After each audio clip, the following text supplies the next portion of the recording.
अस्सलाम वालेकुम जी। सब तो पहले तो मैं शुक्रगुजार हाँ सिंध सीड्स वाले सुहेल भाई और उन्होंने दोस्त और हारिस भाई जेडे कंपनी की तरफों तशरीफ लैके आए। तो मैं सिर्फ इन्ना का तारफ करवाना चाहवागा कि मैं इतने चक नंबर 43 जी कड़े के उन्होंने दोस्तों वास्ते है कि जेडे मैनू नहीं जानते कि अबरार पपीता नर्सरी के नाम की मेरी नर्सरी है जी। तो हाईब्रिड पपीता जोड़ा है ना जी वो इंशाअल्लाह ताला इतों मिलेगा। जी इस time top of the list चल रही है जी वो बिग डैडी, उस तो बाद सर जी सुप्रीम प्लस। इन्होंने वरायटियों के विचों अगर किसी भी दोस्त अहबाब को जिन्ना भी पौधा चाहिए होवे वो इंशाअल्लाह ताला मुनासिब कीमत पे मिलेगा। रेट इसलिए नहीं दस रहा है कि जो ये वीडियो यूट्यूब पर चढ़ती है तो बंदे फिर कहते जी कि तुसी वीडियो के पौधे का यह रेट दसिया। बाज़ औकात इस तरह से कि जिस तरह पपीता जो शुरू सी कीमत बीज की बहुत घट सी तो डॉलर जिस तरह उत्ते गया उस तरह बीज भी वाधा गया। कि कुछ बीज जो बिग डैडी है जी ये अमेरिका चो आता तो ज़ाहिर है डॉलरों के खरीदना पैंदा तो नाल कीमत भी वधदी है। तो बाहरों कोई भी चीज़ खरीदनी है जी तो डॉलर च खरीदनी है। फिर बंदे इतराज़ करते हैं जी कि तुसीं वीडियो के इन्ना रेट दिता है तो हुण तुसीं इन्ना कह रहे हो, यह बड़ा मसला बनता। लेकिन इंशाअल्लाह ताला एक चीज़ की गारंटी है कि जेड़ा भी पौधा देंगे जिहड़ी वैरायटी का कहांगे इंशाअल्लाह उस ही चीज़ का होएगा। अगर वो वैरायटी ना हो तो कल क्यामत वाला दिन होएगा इंशाअल्लाह तुहाडा हाथ होएगा तो मेरा गिरबान होएगा। तो जो कहांगे इंशाअल्लाह वही करांगे। बाकी अल्लाह खैर रखे सुहेल भाई है इंशाअल्लाह ताला अपने बीज के बारे में मुकम्मल तुहानूं दसणगे। और ये कुछ होर भी बीज लैके आया जिन्हों का नाम मतलब मिर्च हाईब्रिड जी लगती है जी वो और टमाटर हाईब्रिड ये तो काफ़ी माशाअल्लाह सब्जियां तो काम करते हैं। लेकिन मजीद इंशाअल्लाह इन्होंने कहांगे कि मिर्च के बारे और टमाटर के बारे भी लोगों को दसन कि लोगों के इलम च इजाफा होवे और इन्होंने चीज़ों वाल लैके आओ उन्होंने। तो ये खास पपीता वास्ते मीटिंग इकट्ठी हुई, बंदे इकट्ठे हुए है। मीटिंग सिर्फ पपीते की है लेकिन असी इंशाअल्लाह ताला मिर्च के बारे और टमाटर के बारे भी इन्होंने कहांगे कि वो दसन। बाकी इन्होंने दोस्त हारिस भाई वो भी माशाअल्लाह बड़ा अरसा दराज तो झंग के नाल उन्होंने तल्लक है काम कर रहा है तो उन्होंने भी इंशाअल्लाह खिताब होएगा। तो मैं तो सिर्फ इन्ना ही कहांगा जी कि इंशाअल्लाह ताला मैं अबरार पपीता नर्सरी के हवाले के नाल गल कर रहा कि इतों जी भी तुहानूं वैरायटी मिलेगी ना जी इंशाअल्लाह वो 100% 100% जी ना जी वो ओरिजिनल होएगी। बाकी जी अल्लाह जिस बुर का वो मुकद्दर है जी गां की बनता की नहीं बनता तो वो तुहानूं सुहेल भाई दसणगे कि की इन्हां दीयां बीमारियां वा की हिसाब किताब आ। वो नर्सरी वालियां दा तो कसूर कोई नहीं ना जी। अगर पौधों को कुछ हो जाता तो वो सर जी सुहेल भाई तुहानूं दसणगे कि उन्हां दा बीमारियां का हल की है तो इलाज की है। तो मैं तो सिर्फ इन्ना कि सर जी कहांगा कि इंशाअल्लाह ताला ना जी जिन्ना चिर भी नर्सरी हैगी है जी ओरिजिनल इंशाअल्लाह और खालस पौधा देंगे, किसानों के नाल धोखा नहीं करांगे। बाद औकात नर्सरियां वाले इस तरह करते हैं कि उन्होंने को पौधा अगर वड्डा पिया होंदा ना कहंदे जी बस जी देखो जी 2 फुट का हैगा तो ये लाओगे तो इंशाअल्लाह ताला इन्हें तो इत्थों 2 फुट तो इन्हें फ्रूट चकना होंदा ये लांदे नाल इंशाअल्लाह कहंदा 2 फुट ते। लेकिन ये नहीं पता कि कणक के सिट्टे तरह लटाना होंदी बरीक है जी। तो जे वो पौधा छोटा पिया हो जी वो नहीं भाईजान कहता ये तो बस इतों ही इन्हें कनोपी बना लैनी हैगी है तो इतों ही गुच्छा बन जाने फ्रूट ही जमीन के नाल शुरू हो जाना। मतलब गल कहता कि नर्सरी वाले ने जो वो पिया ना उस हिसाब से जमींदार को कायल करना। तो कोशिश ये करा जे कि तुम पौधा जिहदे को लो कोशिश करो कि उन्होंने जाती तौर पर जानते हो। अगर नहीं जानते तो 2-4 दोस्तों को पूछ लो तो पता लग जाए। बहुत सारिया नर्सरियां है बहुत अच्छा काम कर रहे हैं तो बहुत सारे नर्सरियां वाले ऐसे भी है जी वो 2 नंबर काम करते भी है। लेकिन अपने हिसाब के नाल तुसीं ना जी कोशिश करनी है कि तुहानूं अच्छे तो अच्छा कोई नर्सरी वाला मिले क्योंकि नर्सरी वाले को जो पौधा पिया उन्हें वही कहना जी यही बेहतर है। ठीक है जी बस इन्होंने चीज़ों का ख्याल रखा जे तो अल्लाह खैर करे इंशाअल्लाह जी। मैं बहुत शुक्रगुजार हाँ फिर दोस्तों का जोड़े इतने आए तशरीफ लैके आए उन्होंने बहुत बहुत शुक्रिया। तो मेरा नंबर वीडियो के आखिर से भी दिता जाएगा इंशाअल्लाह और बैनर से भी है। अगर किसी दोस्त अहबाब को किसी भी किस्म की कोई भी यानी कि मुश्किल हो तो वो मेरे को पूछ सकता पपीते के हवाले नाल कोई स्प्रे बीमारी किसी भी किस्म की कोई खादा का इस्तेमाल तो इंशाअल्लाह ताला उन्होंने फ्री दसिया जाएगा। ठीक है जी। तो बाकी कोई भी पपीते की हाईब्रिड वैरायटी सिंध सीड्स के हवाले के नाल अगर किसी को किसी ने जरूरत हो तो इंशाअल्लाह ताला वो भी मिलेगी। बाकी सुहेल भाई तैवान तो होर भी मुल्कों का दौरा करके आए हैं उतों मुख्तलिफ वैरायटियां होर भी पपीते दियां लैके आए हैं तो असी इन्होंने ये रिक्वेस्ट करांगे कि उन्होंने वैरायटियां के बारे भी दसिया जाए कि उन्होंने भी की हिसाब किताब आ की उन्होंने सिस्टम है। तो इंशाअल्लाह ताला जी वो वैरायटी भी अगर किसी दोस्त को चाहिए होएगी तो वह भी तुहानूं अबरार पपीता नर्सरी तो इंशाअल्लाह जी मिलेगी। तो मैं अपने तजर्बे के नाल थोड़ा जिहा तुहानूं हवाले नाल दसदा जावां ਕਿ ਥੈਲੀਆਂ ਭਰਨ ਦੇ ਹਵਾਲੇ ਤੋਂ ਲੈ ਕੇ ਸਾਰੀ ਤਕਰੀਬਨ ਬੰਦਿਆਂ ਨੂੰ ਇਨਫੋਰਮੇਸ਼ਨ ਹੈਗੀ ਆ, ਤੇ ਜਿਨ੍ਹਾਂ ਨੂੰ ਨਹੀਂ ਹੈਗੀ ਉਹ ਮੈਂ ਥੋੜਾ ਜਿਹਾ ਆਪਾਂ ਮੁਖਤਸਰ ਵਕਤ ਦੇ ਵਿੱਚ ਦੱਸਣਾ ਚਾਹਾਂਗਾ ਕਿ ਥੈਲੀ ਅਗਰ ਤੁਸੀਂ ਆਪਣੇ ਵਾਸਤੇ ਇਸਤੇਮਾਲ ਕਰਨੀ ਹੈ ਨਾ, ਜੇ ਅਗਰ ਘਰ ਦੇ ਵਿੱਚ ਤੁਸੀਂ ਖੁਦ ਬੀਜ ਤਿਆਰ ਕਰਨਾ ਹੈ ਤਾਂ ਉਹਦੇ ਵਾਸਤੇ ਤੁਸੀਂ ਵੱਡੀ ਤੋਂ ਵੱਡੀ ਥੈਲੀ ਇਸਤੇਮਾਲ ਕਰ ਸਕਦੇ ਜੇ। ਜਿੰਨੀ ਵੱਡੀ ਥੈਲੀ ਇਸਤੇਮਾਲ ਕਰੋਗੇ ਤੁਹਾਡਾ ਪੌਦਾ ਓਨਾ ਹੀ ਸਿਹਤਮੰਦ ਹੋਏਗਾ ਔਰ ਓਨਾ ਹੀ यानी कि ना वो जल्दी मतलब ग्रोथ करेगा, क्योंकि उन्होंने मिट्टी ज्यादा मिलेगी, पावर ज्यादा मिलेगी। अगर तुसी पौधा हुण जिस तरह मैं कल गड्डी लोड करके 3000 पौधा रीम यारखां भेजिया जी, वो एक दिन ते एक रात का सफर करके उत्थे गया, ਉਹਦੇ ਵਾਸਤੇ ਗੱਡੀਆਂ ਵੀ ਵੱਡੀਆਂ ਚਾਹੀਦੀਆਂ ਸੀ।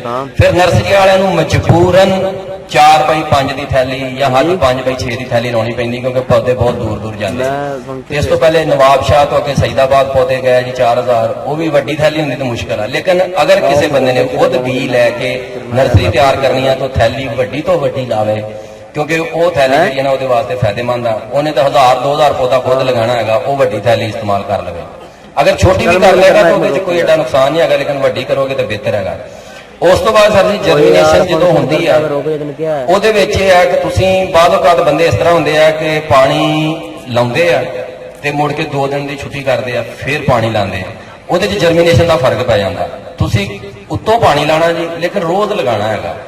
बेशक 2 टाइम, अगर सर्दियां थोड़ी तो 1 टाइम नहीं, लेकिन गर्मी होवे तो 2 टाइम सुबह ते शाम पानी उन्होंने लाजमी दो, ते जर्मीनेशन इंशाअल्लाह 95% आएगी। बाद औकात की करते हैं कि पीट मास जी खुश्क हो जाती है, 2 दिन पानी नहीं लाया, तीसरे दिन भी लाया तो एवं स्प्रे वाली मशीन ना माड़ा जा छटा देता, वो उत्ते उत्ते रहा, बीज तक तो पहुंचे ही नहीं। जो बीज तक पहुंचना नहीं है तो उन्हें भाई जर्मीनेशन नहीं मिलया है कि नर्सरी जी हुण सर्दी की तैयार करनी है, ये वास्ते जर्मीनेशन वास्ते भी थोड़ा जिहा टैंपरेचर का तुहानूं मसला बनेगा। वो बेशक तुम जिस तरह भी करो, मैं नहीं कहांगा कि कोले वालों तो आप पुलियां साड़ के पै जाओ या हीटर ला के भुल जाओ घर जाके, नहीं। क्योंकि मैं बंदे कहा यार जर्मीनेशन वास्ते जरूरत हो, कहता यार मैं गैस का सिलेंडर भरावांगा, चूल्हा चला के शाम को चला गया तो सवेरे आया तो बंद करता। और मैं कहा यार तू इवें कोई नुकसान करा बैगा, तो ये तो नहीं भी तू सारी रात चूल्हा चलता छे मुड़ के नुकसान करा लो। यार इस तरह के जोड़े ना काम वो नहीं करने। जो भी करना ना जी, अगर तुम खुद नर्सरी तैयार करनी है, बचत करनी है ना, तो फिर उन्होंने उत्ते पहरा देना पैना तुहानूं। ते जर्मीनेशन वास्ते घट तो घट 25 तो 30 टैंपरेचर तुसीं ना जी अंदर लाजमी रखना रात को, ठीक है। दिने का टैंपरेचर तकरीबन पूरा हो जाता जी, 25 तो 30 टैंपरेचर तुसीं रात को नहीं पूरा करना। बल्ब लगा लो या फैन हीटर आए, मैं इंशाअल्लाह ताला फैन हीटर का पता कर लिया, केबल का भी हो गया। तो यह हुण जिस तरह ही मैं सुहेल भाई जाते हैं, बीज का 200 पैकेट आ जाना इंशाअल्लाह, तो वो जर्मीनेशन वास्ते फैन हीटर लगाने हैं। तो वो फैन हीटर के नाल एक कंट्रोलर लगता जी, अगर वो तुसीं लगा लोगे 1200 रुपए का है, वो टैंपरेचर तुहाडा मेनटेन रखेगा। तो तुसीं जदों भी बीज लगाना ना जी, उहदे उत्ते पूरा पहरा दे के फिर उहनूं तुसीं यानी कि ना जी जर्मीनेशन करवानी है। तो इंशाअल्लाह ताला अगर तुहाडी किस्मत चंगी होई तो 90-95% उहदी जर्मीनेशन होएगी। तो जिन्ना चिर बीज पूरी तरह जर्मीनेशन नहीं हो जाता, उन्नी देर तुसीं उहनूं पानी थल्लेओं नहीं लाना। जदों जर्मीनेशन हो जाती है उदों थल्लेओं लगाओ, तो कोशिश करो कि हल्की फुल्की कोई DAP जी है ना जी, वो नाल और नाल कोई फंजीसाइड पाउडर उन्होंने फ्लड कर दिओ, तो वो पौधा जो तना भी मजबूत हो जाएगा। और सर्दियों के एक चीज़ का ख्याल रखना है कि पौधा जो जर्मीनेशन कर जाना, उस तो बाद पानी इनू देना वा कि ध्याया मार के भी जो देखना कि पौधा मरण से आ गया उदों पानी देना। अगर तुम रोज रूटीन का पानी दोगे तो ये नमी बहुत ज्यादा रहनी है, तो नमी की वजह तो यह तना जो सुकना हो जाना शुरू, तो तुसी मतलब 2-4 दिनों पूरी नर्सरी तो फारग हो जाओगे। ਇਹਦਾ ਟੈਂਪਰੇਚਰ ਦਾ ਵੀ ਹਿਸਾਬ ਰੱਖਣਾ ਤੇ ਇਹਦੀ ਨਮੀ ਦਾ ਵੀ ਹਿਸਾਬ ਰੱਖਣਾ ਕਿ ਪਾਣੀ ਇਹਨੂੰ ਉਦੋਂ ਦੇਣਾ ਜਦੋਂ ਇਹ ਮਰਨ ਤੇ ਆ ਗਿਆ। ਇਹ ਮੇਨ ਚੀਜ਼ ਸੀਗੀ ਪਾਣੀ, ਠੀਕ ਹੈ ਜੀ। ਉਸ ਤੋਂ ਬਾਅਦ ਤੁਸੀਂ ਜਦੋਂ ਇਹਨੂੰ ਬਾਹਰ ਟਨਲ ਦੇ ਵਿੱਚੋਂ ਕੱਢਣਾ ਹੈ, ਮੇਨ ਚੀਜ਼ ਉਹ ਵੀ ਬੜੀ ਵੱਡੀ ਹੈਗੀ ਹੈ ਕਿ ਜਦੋਂ ਤੁਸੀਂ ਟਨਲ ਚੋਂ ਕੱਢਦੇ ਜੇ ਬਾਅਦ ਔਕਾਤ ਇਸ ਤਰ੍ਹਾਂ ਹੁੰਦਾ ਹੈ ਕਿ ਮੇਰੇ ਇੱਕ ਦੋਸਤ ਨੇ 4 ਏਕੜ ਤਰਬੂਜ ਲਗਾਇਆ, ਟਨਲ ਕਰ ਦਿੱਤਾ। ਜਦੋਂ ਟਨਲ ਕੱਢਣਾ ਚਾਹੁੰਦੇ ਯਕਦਮ ਪੰਨਾ ਲਾਇਆ ਤੇ 4 ਦੇ 4 ਏਕੜ 2 ਅਗਲੇ ਦਿਨ ਗਿਆ ਤੇ ਸੁੱਤੇ ਹੋਏ। ਇਹਨੂੰ ਭਾਵੇਂ ਘੱਟ ਤੋਂ ਘੱਟ 8 ਤੋਂ 10 ਦਿਨ ਦੇ ਵਿੱਚ ਤੁਸੀਂ ਟਨਲ ਚੋਂ ਪੌਦੇ ਨੂੰ ਬਾਹਰ ਲਿਆਣਾ। ਪਹਿਲੇ ਕੀ ਕਰਨਾ ਕਿ ਤੁਸੀਂ ਸਵੇਰ ਮਤਲਬ ਦੇਖਣਾ ਕਿ ਕੀ ਹਿਸਾਬ ਦਾ, ਅਗਰ ਤੇ ਧੁੰਦ ਨਾ ਆ ਗਈ, ਥੋੜੀ ਜਿਹੀ ਹਲਕੀ ਜਿਹੀ ਧੁੱਪ ਨਿਕਲੇਗੀ, 1 ਘੰਟੇ ਵਾਸਤੇ ਤੁਸੀਂ ਇਹਨਾਂ ਦੇ ਸਾਈਡਾਂ ਜਿਹੜੀਆਂ ਮੂੰਹ ਜਿਹੜੀਆਂ ਉਹ ਚੱਕ ਦਿਓ। ਮਤਲਬ 1-2 ਦਿਨ ਤੁਸੀਂ 1 ਘੰਟੇ ਵਾਸਤੇ ਚੱਕੋ, फिर तुसी देखो कि मतलब थोड़ा जा मतलब नॉर्मल पौधा तुहाडा बर्दाश्त करन लग पे, फिर 2 घंटे 3 घंटे वास्ते चक दिओ। फिर करदे 5-6 दिनों बाद तुसी इस तरह चल जाओ कि 4-5 घंटे तुहाडा जिहड़ा नर्सरी दा साइडां दोवें ना जी वो मुंह खुले रहन, हवा गर्दिश करे। फिर जदों तुहाडे देखोगे हुण मौसम थोड़ा जिहा रात दा भी ठीक हो गया है, ਉਹਨੂੰ ਤੁਸੀਂ ਮੁੜ ਕੇ ਰਾਤ ਔਰ ਦਿਨ ਦੋਨਾਂ ਵਾਸਤੇ ਸਾਈਡਾਂ ਤੋਂ ਚੱਕ ਦਿਓ। ਮੂੰਹ ਖੁੱਲੇ ਰਹਿਣ ਕਿ ਰਾਤ ਦੀ ਹਵਾ ਵੀ ਅੰਦਰ ਗਰਦਿਸ਼ ਕਰੇ ਔਰ ਦਿਨ ਦੀ ਵੀ ਕਰੇ। ਉਹ ਪੌਦਾ ਜਿਹੜਾ ਇਸ ਤਰ੍ਹਾਂ ਹੀ ਤੁਹਾਡਾ ਹੋਏਗਾ ਜਿਸ ਤਰ੍ਹਾਂ ਬਾਹਰ ਯਾਨੀ ਕਿ ਨਾ ਟੈਂਪਰੇਚਰ ਦੇ ਨਾਲ ਉਹ ਰਲ ਜਾਏਗਾ। ਉਦੋਂ ਤੁਸੀਂ ਉਹਨੂੰ ਨਰਸਰੀ ਨੂੰ ਜਦੋਂ ਬਾਹਰ ਜ਼ਮੀਨ 'ਚ ਲੈ ਕੇ ਜਾਓਗੇ ਨਾ ਜੀ, ਉਹ ਪੌਦਾ ਤੁਹਾਡਾ ਇਨਸ਼ਾਅੱਲਾ ਬਿਹਤਰੀਨ ਗਰੋਥ ਕਰੇਗਾ। ਅਗਰ ਤੁਸੀਂ ਯਕਦਮ ਪੌਦੇ ਨੂੰ ਮਤਲਬ ਟੈਂਪਰੇਚਰ 'ਚੋਂ ਕੱਢਦੇ ਜੇ ਬਾਹਰ ਲੈ ਜਾਂਦੇ ਜੇ ਤਾਂ ਠੀਕ 5 ਮਿੰਟਾਂ ਬਾਅਦ, ਸ਼ਾਇਦ 5 ਮਿੰਟਾਂ ਤੋਂ ਵੀ ਪਹਿਲੇ ਉਹ ਸਿਰ ਸਿੱਟ ਜਾਏਗਾ। ਠੀਕ ਹੈ ਜੀ।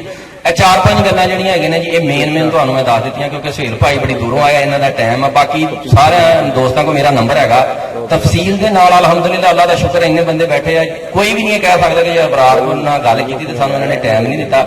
ਮੈਂ ਜ਼ਿਆਦਾ ਟਾਈਮ ਇੱਥੇ ਨਹੀਂ ਲੈਣਾ ਚਾਹੁੰਦਾ, ਆਪਣੇ ਤਜਰਬੇ ਦੀਆਂ ਸਾਰੀਆਂ ਗੱਲਾਂ ਨਹੀਂ ਦੱਸਣਾ ਚਾਹੁੰਦਾ ਕਿਉਂਕਿ ਬਹੁਤ ਦੋਸਤ ਹੋਰ ਵੀ ਸੀ। ਸੁਹੇਲ ਭਾਈ ਦਾ ਵੀ ਟਾਈਮ ਬਹੁਤ ਕੀਮਤੀ ਆ ਤੇ ਗੱਲਾਂ ਅਗਰ ਸਾਰੀਆਂ ਦੱਸਾਂਗਾ ਨਾ ਤਾਂ ਬਹੁਤ ਟਾਈਮ ਹੋ ਜਾਏਗਾ। ਤੇ ਅਗਰ ਕਿਸੇ ਦੋਸਤ ਨੇ ਬੀਜ ਲੈ ਕੇ ਲਗਾਉਣਾ ਹੈ ਔਰ ਇਨਸ਼ਾਅੱਲਾ ਤਾਲਾ ਉਹਨੂੰ ਮੈਂ ਸ਼ੁਰੂ ਤੋਂ ਲੈ ਕੇ ਬੀ ਭੇਣ, ਕਿਉਂਕਿ ਬੀ ਭੇਣ ਦੇ ਵੀ ਬੜੇ ਤਰੀਕੇ ਆ, ਜਰਮੀਨੇਸ਼ਨ ਕਰਾਉਣ ਦੇ ਵੀ ਬੜੇ ਤਰੀਕੇ ਆ। ਇਹ ਥੈਲੀਆਂ ਨੂੰ ਤੁਸੀਂ ਬੀ ਲਾ ਕੇ ਉੱਤੇ ਇਹ ਬੋਰੀ ਦੇ ਟਾਰ ਜਿਹੜੇ ਹੈਗੇ ਆ ਇਹ ਵੀ ਪਾ ਸਕਦੇ ਜੇ, ਇਹਨਾਂ ਨਾਲ ਵੀ ਹੀਟ ਆ ਜਾਂਦੀ ਆ। ਮਤਲਬ ਬਹੁਤ ਤਰੀਕੇ ਹੈਗੇ ਆ, ਉਹ ਤੁਹਾਨੂੰ ਮੈਂ ਫੋਨ ਤੇ ਦੱਸ ਸਕਦਾ, WhatsApp ਤੇ ਦੱਸ ਸਕਦਾ। ਇਸ ਤਰ੍ਹਾਂ ਦੱਸਾਂਗਾ ਤਾਂ 2-4 ਘੰਟੇ ਲੱਗ ਜਾਣਗੇ ਸਟੈਪ ਬਾਈ ਸਟੈਪ। ਠੀਕ ਹੈ। ਤੇ ਤੁਹਾਨੂੰ ਜਿਹੜੀ ਵੀ ਚੀਜ਼ ਦੀ ਜ਼ਰੂਰਤ ਹੋਵੇ ਮੈਂ ਇਨਸ਼ਾਅੱਲਾ ਤਾਲਾ ਹਾਜ਼ਰ ਹਾਂ। ਮੇਰਾ ਨੰਬਰ ਸਾਰਿਆਂ ਦੋਸਤਾਂ ਕੋਲ ਚਲਾ ਗਿਆ ਹੈਗਾ ਤੇ ਮੈਂ ਇਨਸ਼ਾਅੱਲਾ ਜੀ ਤੁਹਾਨੂੰ ਨਾ ਜਿਹੜੀ ਚੀਜ਼ ਦੀ ਵੀ ਜ਼ਰੂਰਤ ਹੋਵੇ ਔਰ ਇਨਸ਼ਾਅੱਲਾ ਤਾਲਾ ਰਾਤ ਹੋਵੇ ਦਿਨ ਹੋਵੇ ਇਨਫੋਰਮੇਸ਼ਨ ਦਿਆਂਗਾ। ਠੀਕ ਹੈ ਜੀ। ਤੇ ਉਹ ਦੋਸਤ ਸਾਹਿਬਾਬ ਕਹਿੰਦੇ ਸੀ ਭਾਈ ਤੁਸੀਂ ਗੱਲ ਨਹੀਂ ਕੀਤੀ ਯਾਰ। ਮੈਂ ਕਿਹਾ ਯਾਰ ਦੋਸਤ ਆਏ ਜਿਹੜੀ ਦੂਰੋਂ ਤਈਓ ਭਾਈ ਚਿਸ਼ਤੀਆਂ ਚੋਂ ਆਏ ਆ, ਡਾਰਾਂ ਵਾਲੇ। ਠੀਕ ਹੈ। ਤੇ ਨਾਸਰ ਭਾਈ ਸੀ, ਬਾਕੀ ਦੂਸਰੇ ਮਤਲਬ ਆਜ਼ਮ ਭਾਈ ਆਏ ਸੀਗੇ ਉਧਰੋਂ ਲਾਹੌਰ ਤੋਂ ਅੱਗੋਂ, ਤੇ ਉਹਨਾਂ ਨੂੰ ਟਾਈਮ ਦੇਣਾ ਜ਼ਰੂਰੀ ਸੀਗਾ। ਤੇ ਫਿਰ ਮੈਂ ਦੋਸਤਾਂ ਦੇ ਕਹਿਣ ਤੇ ਮੈਂ ਕਿਹਾ ਚਲੋ ਜੀ 5 ਮਿੰਟ ਮੈਂ ਤੁਹਾਨੂੰ ਮੇਨ ਗੱਲਾਂ ਦੱਸ ਦੇਣਾ, ਬਾਕੀ ਤੁਸੀਂ ਫੋਨ ਤੇ ਜੋ ਪੁੱਛੋਗੇ ਤੇ ਇਨਸ਼ਾਅੱਲਾ ਮੈਂ ਤੁਹਾਨੂੰ ਦੱਸਾਂਗਾ। ਤੇ ਮੈਂ ਹੁਣ ਸੁਹੇਲ ਭਾਈ ਨੂੰ ਕਹਿਣਾ ਵਾਂ ਕਿ ਉਹ ਆਪਣੇ ਬੀ ਦੇ ਬਾਰੇ ਦੇ ਵਿੱਚ ਦੱਸਣ ਔਰ ਅਲਹਮਦੁਲਿਲਾ ਸੁਹੇਲ ਭਾਈ ਦੀ ਜਿਹੜੀ ਵੀ ਵੈਰਾਈਟੀ ਹੈ ਨਾ ਜੀ, ਉਹ ਤੁਹਾਨੂੰ ਇਸ ਨਰਸਰੀ 'ਚ ਉਹਦਾ ਪੌਦਾ ਵੀ ਮਿਲ ਸਕਦਾ ਜੀ, ਉਹਦਾ ਬੀਜ ਵੀ ਮਿਲ ਸਕਦਾ, ਜਿਹੜਾ ਵੀ ਬੀਜ ਚਾਹੀਦਾ ਹੋਏਗਾ। ਔਰ ਰੇਟ ਉਹ ਹੋਏਗਾ ਜੋ ਸੁਹੇਲ ਭਾਈ ਦਾ ਹੋਏਗਾ। ਸੁਹੇਲ ਭਾਈ ਨੂੰ ਫੋਨ ਕਰਕੇ ਪੁੱਛ ਲਿਆ ਜੇ ਔਰ ਮੈਨੂੰ ਪੁੱਛ ਲਿਆ ਜੇ, ਰੇਟ 'ਚ 1 ਰੁਪਏ ਦਾ ਵੀ ਫਰਕ ਨਹੀਂ ਹੋਏਗਾ। ਜਿਸ ਰੇਟ ਤੇ ਸੁਹੇਲ ਭਾਈ ਤੁਹਾਨੂੰ ਦੇਣਗੇ ਮੈਂ ਵੀ ਉਸੇ ਰੇਟ ਤੇ ਹੀ ਇਨਸ਼ਾਅੱਲਾ ਤੁਹਾਨੂੰ ਬੀਜ ਦਿਆਂਗਾ। ਔਰ ਇਨਸ਼ਾਅੱਲਾ ਤਾਲਾ 1 ਨੰਬਰ ਬੀਜ ਹੋਏਗਾ, ਬੇਸ਼ੱਕ ਤੁਸੀਂ ਸੁਹੇਲ ਭਾਈ ਕੋਲ ਲੈ ਲਓ ਜਾਂ ਮੇਰੇ ਕੋਲ ਲੈ ਲਓ। ਠੀਕ ਹੈ ਜੀ। ਤੇ ਬਾਕੀ ਕਿਸੇ ਦੋਸਤ ਦਾ ਕੋਈ ਸਵਾਲ ਹੋਵੇ ਤੇ ਉਹ ਕਰ ਸਕਦਾ। ਬਾਕੀ ਮਜ਼ੀਦ ਜਿਹੜੇ ਹੈਗੇ ਨੰਬਰ ਹੈਗੇ ਮੈਂ ਉਹਨਾਂ ਤੇ ਇਨਸ਼ਾਅੱਲਾ ਤੁਹਾਡੇ ਨਾਲ ਰਾਬਤੇ 'ਚ ਰਹਾਂਗਾ। ਸ਼ੁਕਰੀਆ।